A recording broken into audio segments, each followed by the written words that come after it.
June 2వ తారీఖు ఈరోజు చాలా గొప్ప కార్యక్రమం ఇది.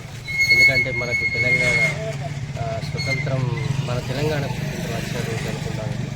అందుకే ఈరోజు మనం అవతరణ దినోత్సవాన్ని జరుపుకోవడం జరుగుతుంది.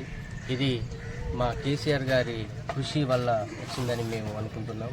ఖచ్చితంగా ఇది ఎవరు ఏదనుకున్నా, ఎవరు ఏ శక్తులు ఏదున్నా ఈరోజు ఈ తెలంగాణ అస్తిత్వాన్ని కాపాడిన ఈ తెలంగాణ ఒక భారతదేశంలో తెలంగాణ ఒక రాష్ట్రంగా గుర్తించడం జరిగింది.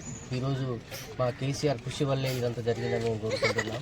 అదే ఈ కేసీఆర్ సైనికులం మేమందరం ఈ తెలంగాణ పార్టీ కోసం, తెలంగాణ అస్తిత్వం కోసం మేము నిరంతరం కృషి చేస్తాం. అందుకే ఈరోజు ఈ పెద్ద కార్యక్రమాన్ని, జెండా కార్యక్రమాన్ని చేసుకోవడం జరుగుతుంది. అందరికీ ధన్యవాదాలు. జై తెలంగాణ, జై తెలంగాణ, జై తెలంగాణ, జై తెలంగాణ.